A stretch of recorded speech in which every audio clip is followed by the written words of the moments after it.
ये वो अल्ताफ हुसैन वाली एमक्यूएम नहीं है जिसमें आप 1 2 3 की बात करें, मुनज़्ज़म जलसे की बात करें या कारकुनान को इकट्ठा करने की बात करें या उनकी जो इजलासों की कार्रवाइयाँ होती थी उसकी बात करें। उस आदमी ने तस्बीह के दानों की तरह इन्हें जोड़ा हुआ था।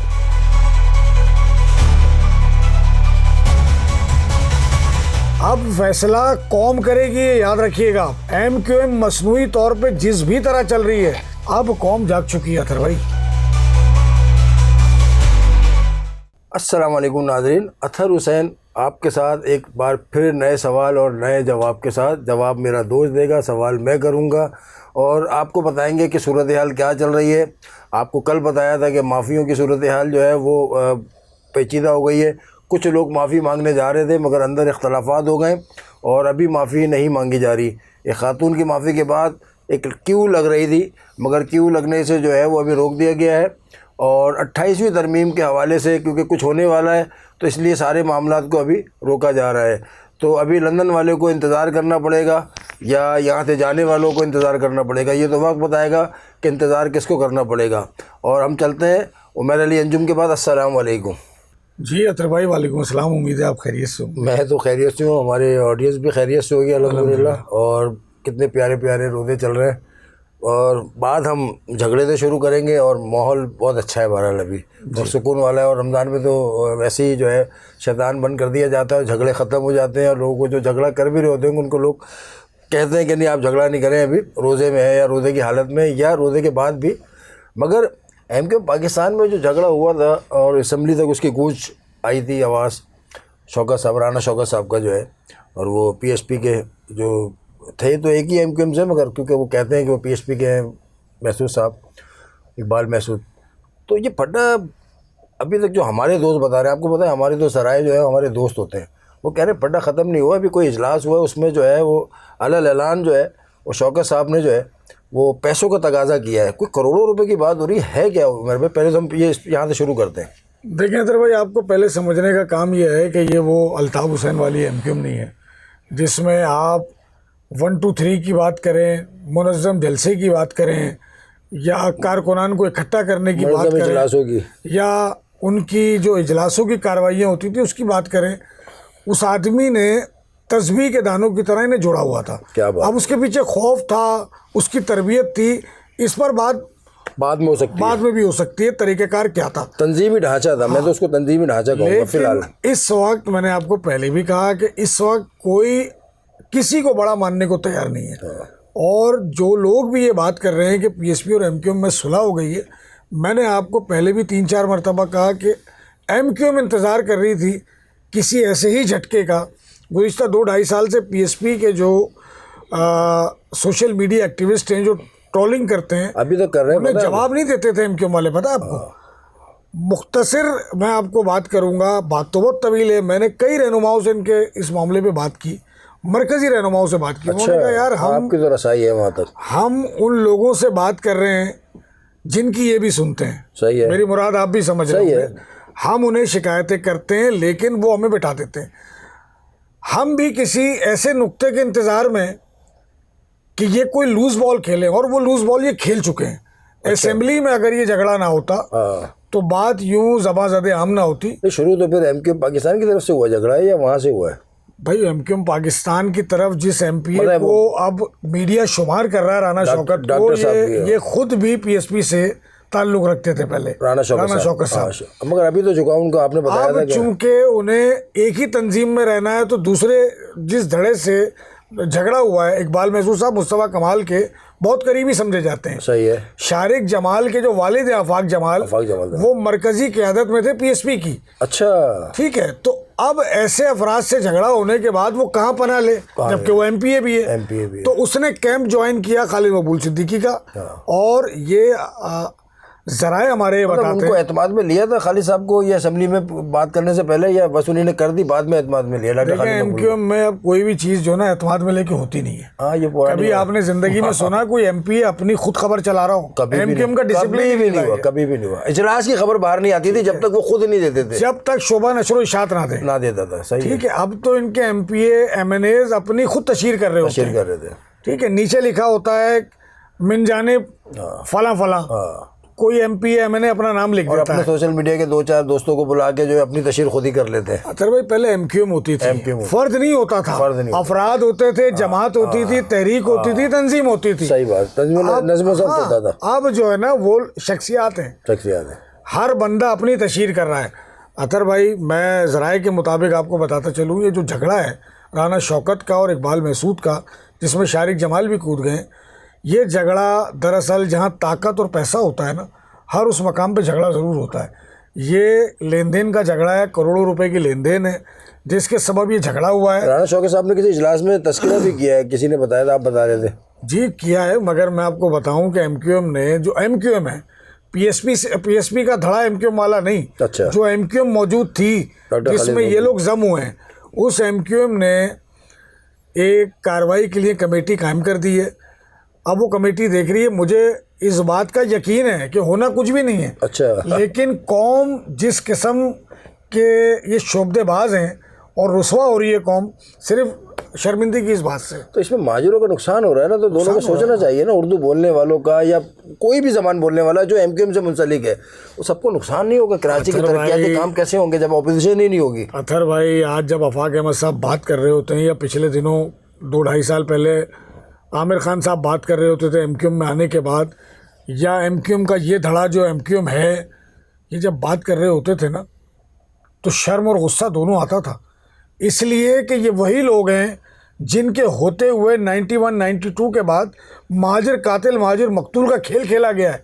कोई बाहर से आके नहीं मार रहा था इन्हें, यहीं से हो ये आपस में ही लड़ रहे थे और हजारों लड़का मारा गया है। नहीं तो तीसरा भी तो फायदा उठा रहा था ना, ऐसे तो नहीं आपस में मारे सर नाम नहीं। तीसरा था बस तीसरा कोई ना कोई तो था ना, कुव्वतें तो थी ना, कोई कुव्वतें होंगी, लेकिन आप मेन खिलाड़ी तो आप थे। इस्तेमाल हुए मगर उसमें कोई तीसरा भी कर जाता था कि नाम इन पे डाल दो बस। हुजूर तो इतनी लाशें मिलती थी उस दौर में। उमर साहब देखें, मैं तो फील्ड में होता था और आप भी होते थे। बिल्कुल यकीनन, आप और हम बहुत कवर किया। वकूफ़ पे जाते थे, तो फिर शाम में जो बयान आता था वो एक MQM पर डालता था, वो दूसरी MQM को पर डाल देता था। मगर उनका ताल्लुक हो सकता है कि वो कारकुन ही नहीं थे किसी तंजीम के, वो एक फिगर पूरा किया जाता था कि आज 35, 40, 50 लोगों का। बहरहाल हम दूसरी जगह चले जाएंगे। तो ये महाजिरों का अगर ये फड्डा इस तरह होता रहेगा, असेंबली तक पहुंच गया है, तो ये कभी मसला हल होगा या नहीं होगा? नहीं तो MQM तो हम नई बात करने लगी है ना। MQM कहती है हमने मसला हल कर दिया है। अच्छा, हम शनाख्त देने आए थे, हमने शनाख्त दे दी है, आपको आपकी शनाख्त मिल गई है, मसला हल हो गया है। अथर भाई मसला ये है कि MQM वालों से कभी आप दावत दें अपने प्रोग्राम में, वो हमसे मनाजरा करें।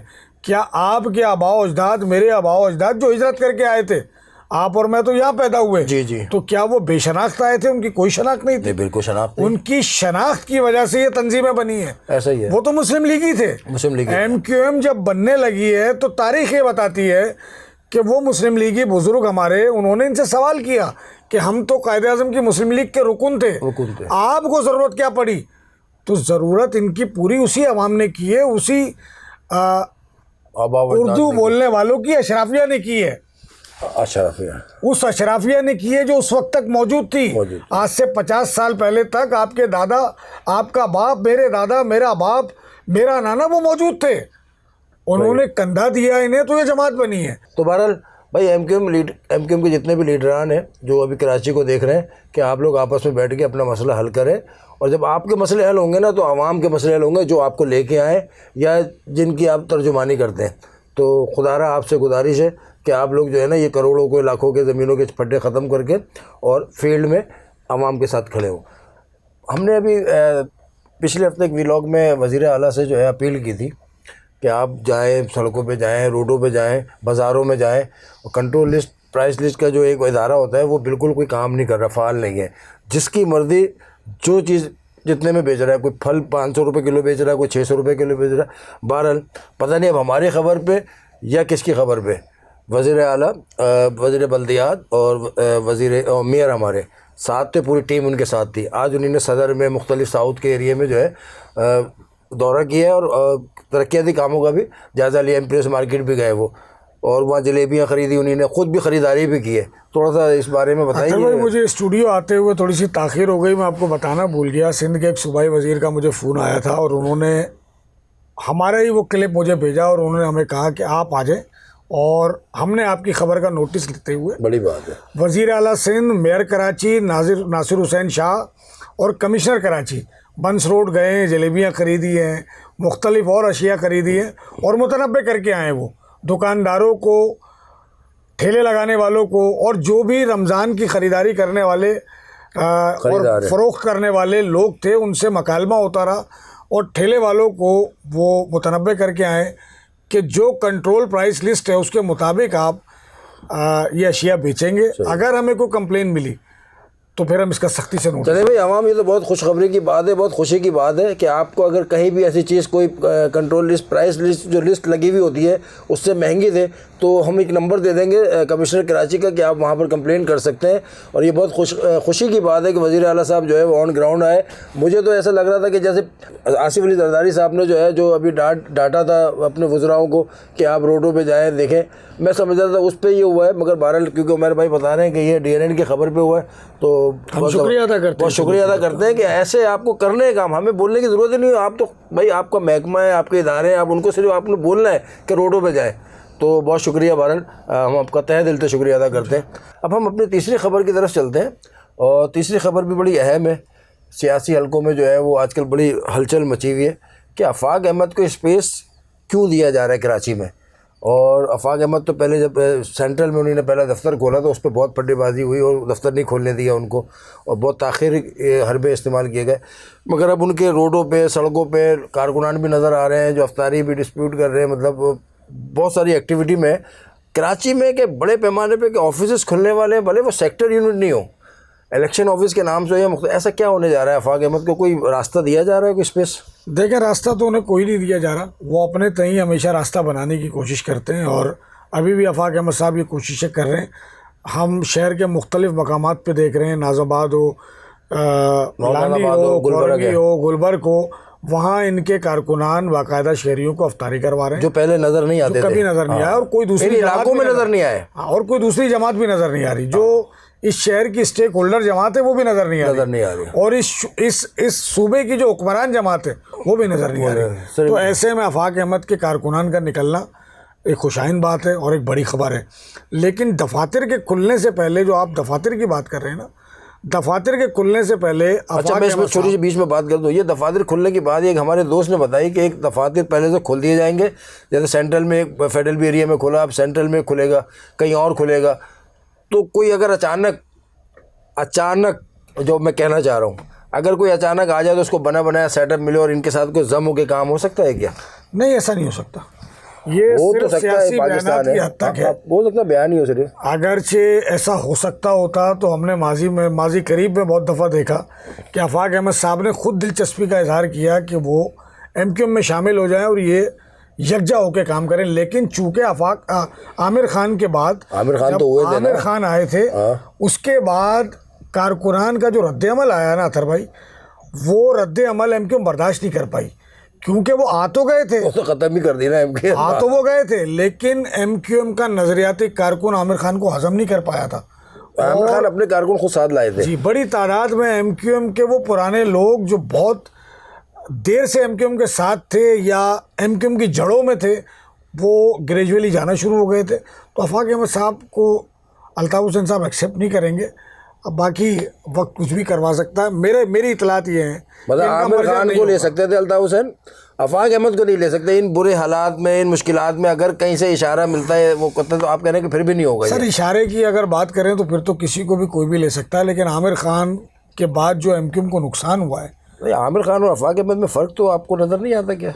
देखें, जो काम आफाक अहमद की अम्ब्रेला तले हो रहा था, आमिर खान उस टीम का हिस्सा थे। जो काम अल्ताफ़ हुसैन की अम्ब्रेला तले हो रहा था, खालिद मकबूल और फारूक सत्तार उस टीम का हिस्सा है, मुस्तफ़ा कमाल और ठीक है। तो ये तो सारे वही लोग हैं ना। अब फैसला कौम करेगी, ये याद रखिएगा आप। MQM मसनूई तौर पे जिस भी तरह चल रही है, अब कौम जाग चुकी है अतर भाई, आप यकीन करें। अभी नज़र तो नहीं आ रहा कौम जाग चुकी है। बहरहाल आपको आइंदा का इंतखाबात बता देंगे। चलें, बहरहाल अब हम देखते हैं। और आप सब दोस्तों का बहुत शुक्रिया कि आपने मेरे सवालात और उमर अली अंजुम के बेहतरीन जवाब अगर आपको पसंद आए हो तो अपने कमेंट्स में बताएं। मुझे और उमर अली अंजुम को इजाज़त दें। अस्सलाम वालेकुम।